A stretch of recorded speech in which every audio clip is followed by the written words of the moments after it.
इतना टाइम लग रहा है। तो क्लास 12 के लिए जो हम पढ़ा रहे थे participle gerund infinitive bare infinitive, यह क्लास 12 के लिए था। तो पार्ट फर्स्ट जो है सो हमने अपलोड कर दिया था। अब यह पार्ट 2 है। तो इसमें क्वेश्चन कैसे पूछे जाते हैं, तो जो सेंटेंस लिखे हुए रहते हैं तो उसमें आपको 4 ऑप्शन वर्ब का रहेगा। जैसे वर्ब का पहला रूप मान लीजिए कि गो है, या 2 + V1 तो 2 गो पूछेगा, V3 तो वेंट पूछेगा, V4 गोइंग, ING वर्ब में ING। यह 4 जो है सो वर्ब का फॉर्म आपको दिया हुआ रहेगा, उसमें कौन सही है उसी को चुनना रहता है। तो आप क्वेश्चन नंबर 14 से देखेंगे, उसमें लिखा हुआ है उसका रूल जो है कि WH प्लस नॉट के बाद हमेशा V1 आता है, जिस V1 को हम क्या कहते हैं, बेयर इंफिनिटिव कहते हैं। बेयर इंफिनिटिव का मतलब होता है V1। तो WH प्लस नॉट के बाद V1 आता है। जैसे वाई नॉट गो देयर, तो इसका मतलब कि अफर्मेटिव में भी वही आएगा, why go there, why go there. Negative रहेगा तो वाई नॉट गो देयर। तो इसे क्या समझ में आया कि WH के बाद जो वर्ब आता है, अफर्मेटिव रहे चाहे निगेटिव रहे, वह हमेशा फर्स्ट फॉर्म में आता है।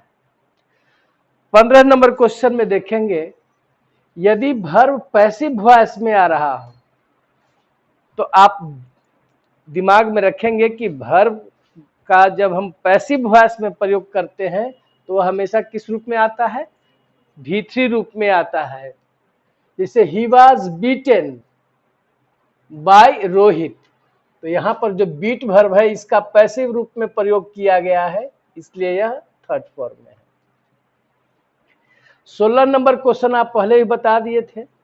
प्रीपोजिशन जो है, प्रीपोजिशन के बाद वर्ब हमेशा ING लगकर आता है। जैसे आफ्टर टेकिंग हिज टी, तो देखिए आफ्टर आपका प्रीपोजिशन है, तो प्रीपोजिशन के बाद वर्ब हमेशा V4 रूप में ही आएगा। After taking his tea he went to a station. ठीक है। अगला है 17 और 18। जब वर्ब से यह स्पष्ट हो कि कोई कार्य पूरा हो गया है, कार्य समाप्त हो गया है, तब आप V3 का प्रयोग करेंगे। जैसे कहेगा कि वेयर इज द, अब आपको ब्रेक रूप देगा। पहला रूप में break, 2 + V1 2 break, V3 broken, V4 breaking. तो वह पूछ रहा है कि टूटी हुई कुर्सी कहाँ है, मतलब कुर्सी क्या कैसी स्थिति में है, टूटी हुई है, मतलब पहले से ही वो टूट चुकी है। तो जो कार्य पूरा हो जाता है तो उसमें हम वर्ब का थर्ड फॉर्म इस्तेमाल करते हैं। तो यह चूंकि एडजेक्टिव के रूप में काम कर रहा है, चेयर की विशेषता बता रहा है, तो कुर्सी कैसी, टूटी हुई, मतलब पहले ही वो टूट चुकी है, मतलब कार्य जो है सो टूटने का उसका पहले ही हो चुका है, तब यहाँ पर हम ब्रोकन का प्रयोग करते हैं। और आप 18 में भी क्वेश्चन देखेंगे तो कहेगा कि उसमें क्वेश्चन में है कि उसने 5 अंडे खाए। कैसे अंडे, वह खाए बॉयल खाया कि टू बॉयल खाया कि बॉइल्ड खाया कि बॉइलिंग खाया। इसका मतलब अंडा जब है तो वह उबलता हुआ अंडा खाया या उबला हुआ अंडा खाया। उबल चुका था, ऐसा नहीं है कि उबल रहा है तो लेके खा गया, ऐसा तो नहीं है। तो इसका मतलब कि उसके उबलने का कार्य पूरा हो गया था, इसलिए वहां पर कह सकते हैं ही एट 5 बॉइल्ड एग्स, उबला हुआ, उबल चुका है। अब नोट में लिखे हैं कि कार्य के जारी रहने का यदि बोध हो तब V4 का इस्तेमाल करते हैं। जैसे आई सॉ ए फॉलिंग ट्री, मैंने देखा, एक पेड़ देखा, कैसा, गिरता हुआ, मतलब वह गिर रहा था। तो वह कार्य क्या था, उसके सामने वह जारी था, गिर रहा था। तो जब कार्य के जारी रहने का बोध हो तब हम भी4 का प्रयोग करेंगे। तो आई सॉ ए फॉलिंग ट्री मतलब मैंने एक गिरता हुआ पेड़ देखा। अब जब गिर गया वो पेड़, अब उसको कोई दूसरा आदमी देखेगा तो उसके सामने तो नहीं गिरा हुआ है, गिर नहीं रहा था, उसके सामने गिरा हुआ था। तब वो क्या कहेगा, दूसरा आदमी देखेगा तो आई सॉ ए फॉलन ट्री। फॉलन ट्री मतलब गिरा हुआ, कार्य पूरा हो गया था। लेकिन जिसके सामने पेड़ गिर रहा था तो उसके सामने तो कार्य जारी था, तो कार्य जारी में भी4 का प्रयोग करते हैं। तो जिसके सामने पेड़ टूट के गिर रहा था तो वह व्यक्ति क्या बोलेगा, आई सॉ ए फॉलिंग ट्री मतलब मैंने अपने आंखों के सामने देखा यह गिर रहा था। तो गिरता हुआ और एक गिरा हुआ, गिरता हुआ मतलब गिरने का कार्य जारी, तब भर में आईएनजी। और जब गिर गया और उसको गिरने के बाद कोई दूसरा व्यक्ति देखेगा तो कहेगा ए फॉलन ट्री। एक और एग्जाम्पल इसमें देखिए, जैसे किसी व्यक्ति ने देखा एक ट्रेन को, वह ट्रेन क्या थी, जल रही थी, उसके सामने जलने का कार्य क्या था, जारी था। तो वो क्या कहेगा, आई saw a burning train. I saw a burning train, मैंने एक ट्रेन को देखा जो जल रहा था, इसका मतलब कि जलती हुई ट्रेन। अब जब वह ट्रेन पूर्ण रूप से जल गई तो कोई दूसरा व्यक्ति जब आया तो उसको कैसा देखा, जला हुआ, मतलब जलने का कार्य पूरा हो गया था। तो जब कार्य पूरा हो जाता है तब भी3, तो वो क्या कहेगा, आई saw a burnt train. Burnt, burn का तीसरा रूप बर्न्ट, तो दोनों में क्या अंतर हुआ, ए बर्निंग ट्रेन मतलब जलती हुई ट्रेन, कार्य जारी था, तो कार्य जारी रहने पर भी4। I saw a burnt train, मैंने कैसे ट्रेन को देखा, जला हुआ, मतलब पहले हुआ जल चुका था।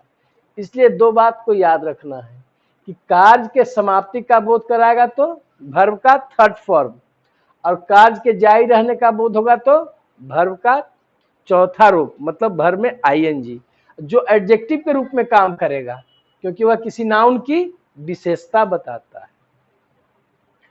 19 नंबर क्वेश्चन में देखेंगे, ये बहुत ही इंपॉर्टेंट यह वर्ब्स है, इसको ध्यान रखेंगे कि कुछ वर्ब का हमने लिस्ट दिया है, वह कौन कौन है, एवॉइड, एवॉइड मीन्स टालना से बचना, इंजॉय आनंद उठाना, ड्रेड डरना, लाइक पसंद करना, डिसलाइक नापसंद करना, इमेजिन कल्पना करना, डिटेस्ट नापसंद करना, लव, यह लव का जो मतलब है आनंद उठाना, हेट घृणा करना, एडमिट स्वीकार करना, डिनाई इनकार करना, इनकार करना, प्रेफर पसंद करना, सजेस्ट सलाह देना, प्रपोज का मतलब ही सलाह देना, सुझाव देना, प्रैक्टिस अभ्यास करना, पोस्टपोन स्थगित करना, कंसीडर विचार करना, रिकमेंड सिफारिश करना, स्टॉप रोक देना।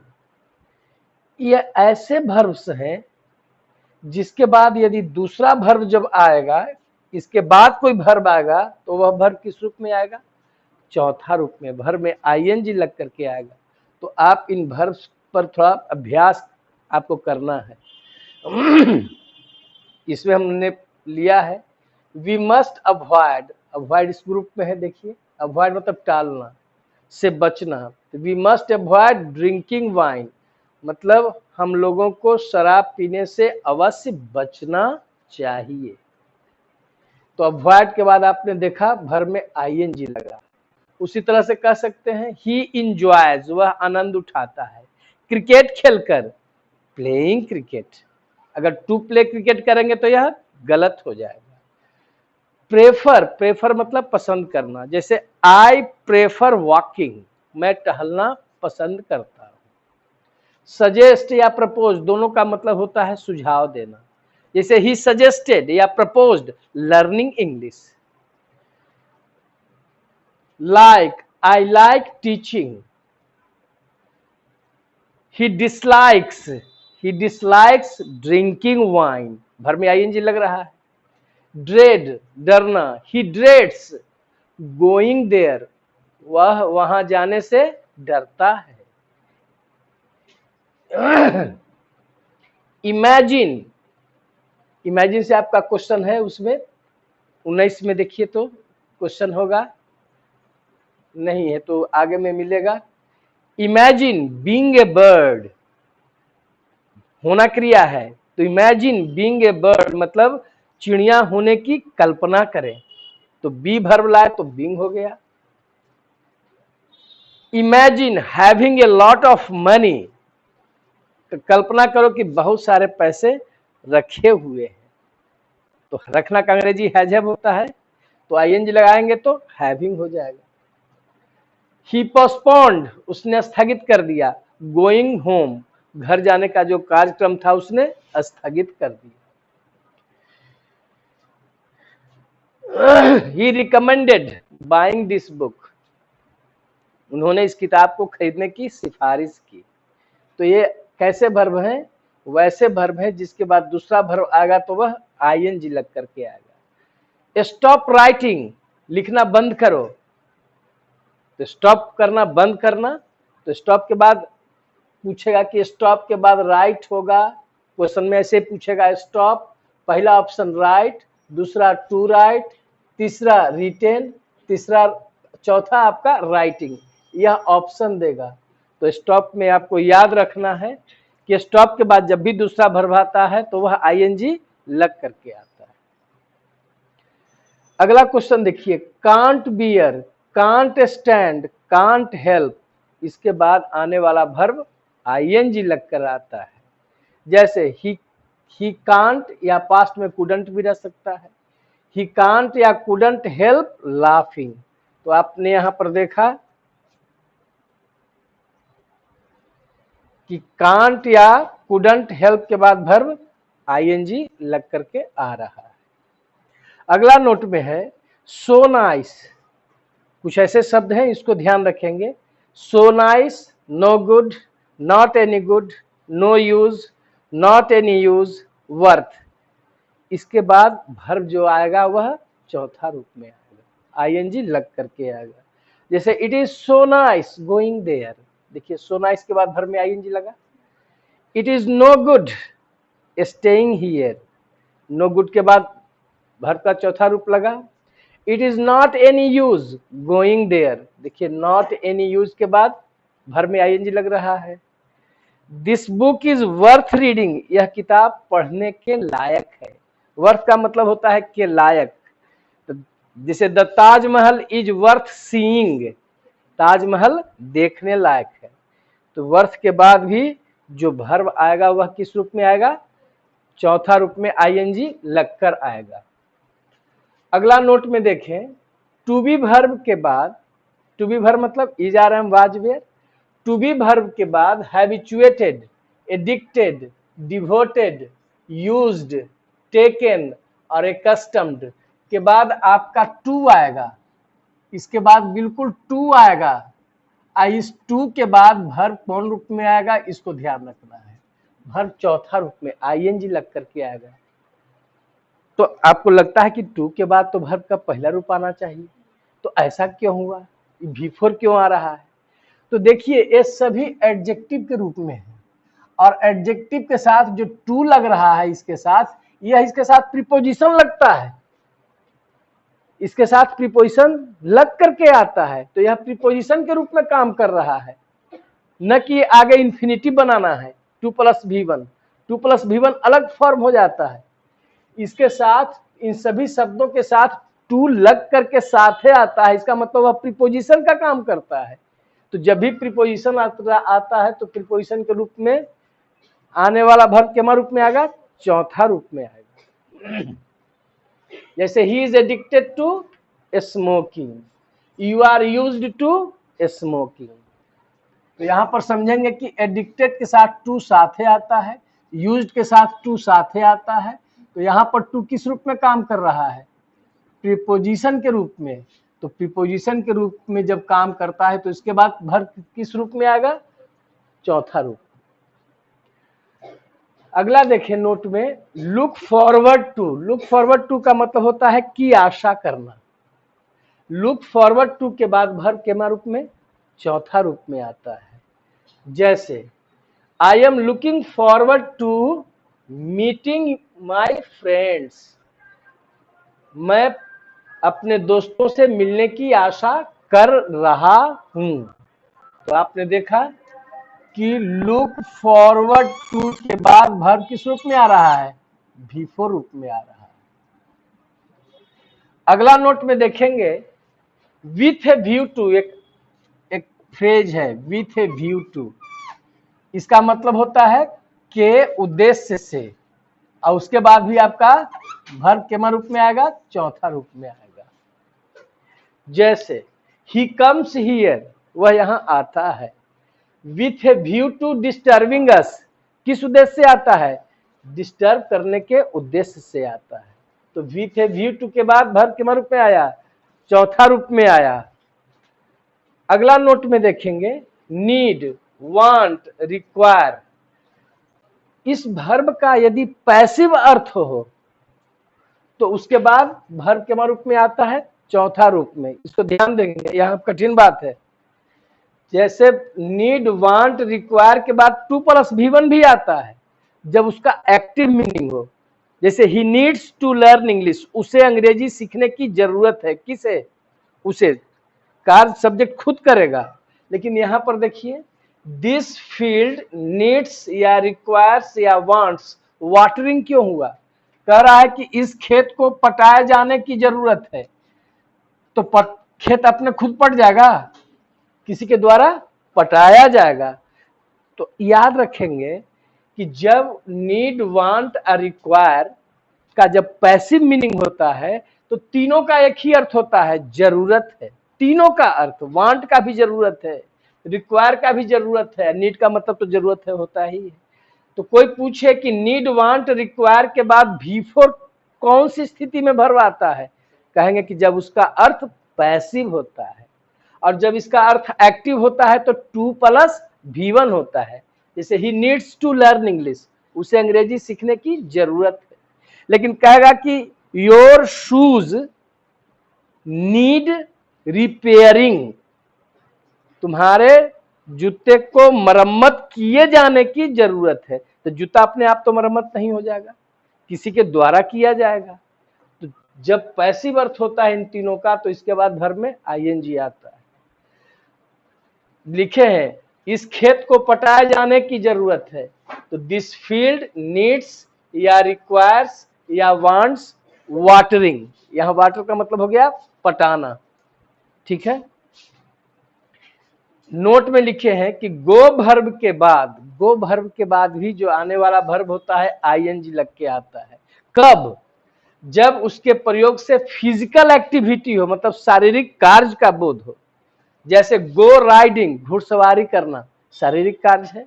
गो फिशिंग, मछली मारना, मछली मारने के लिए जाना क्या है? कैसा कार्य? Physical activity.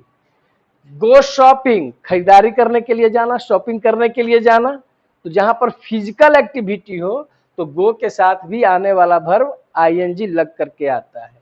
तो जैसे हो गया go riding, go fishing, go shopping, go swimming, go dancing. ये सारा जो वर्ब जो आ रहा है ING लग करके, उससे यह व्यक्त हो रहा है शारीरिक एक्टिविटी का, फिजिकल एक्टिविटी का। व्हाइल के साथ आने वाला वर्ब ING लग करके आता है, इसको ध्यान रखना है। व्हाइल के साथ आने वाला वर्ब ING। जैसे व्हाइल प्लेइंग क्रिकेट, देखिए प्लेइंग आया। While playing cricket I saw your brother, मतलब जब मैं क्रिकेट खेल रहा था मैंने तुम्हारे भाई को देखा। तो व्हाइल के साथ आने वाला वर्ब किस रूप में? चौथा रूप में। 21 में ध्यान रखेंगे, जब एक ही समय में दो कार्य एक साथ जारी रहे, एक ही समय में दो कार्य एक ही साथ जारी रहे, तो वैसे वर्ब के लिए हम वर्ब में ING का प्रयोग करते हैं। और उस वर्ब के हिंदी में कर धातु लगा हुआ रहता है।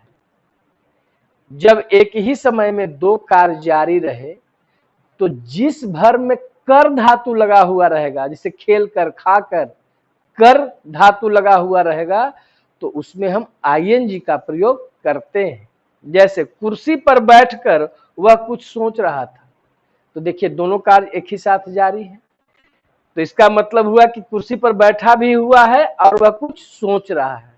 तो कर धातु किसमें लगा? बैठना में, बैठकर। तो इसमें भर में क्या लगता है? आईएनजी लगा करके उसे लाते हैं। तो क्या लिखेंगे? Sitting on the chair, comma, he was thinking something. तो इसमें याद रखेंगे कि एक ही समय में यदि दो कार्य एक साथ जारी रहे तो उस वाक्य में जो क्रिया में कर धातु लगा हुआ रहेगा, उस कर धातु वाले क्रिया का अनुवाद किससे बनाएंगे? भर में आईएनजी लगा करके। तो इस तरह से आपका पार्टिसिपल जिरेंड इंफिनिटिव बेयर इंफिनिटिव का पार्ट 2 समाप्त हुआ। और यह जो हमने आपको वीडियो बनाया है यह क्लास 12 के लिए है, जो कंपटीशन के लेवल से यह जुड़ा हुआ है, कंपटीशन से संबंधित ही है। यह जो है आपका चैप्टर है, लेकिन इससे कुछ आपका क्वेश्चन 3 से 4 नंबर का पूछता है। आशा करते हैं कि आपको यह वीडियो पसंद आया हो। यदि पसंद आया हो तो इसे सब्सक्राइब कीजिए, लाइक कीजिए और शेयर कीजिए। धन्यवाद।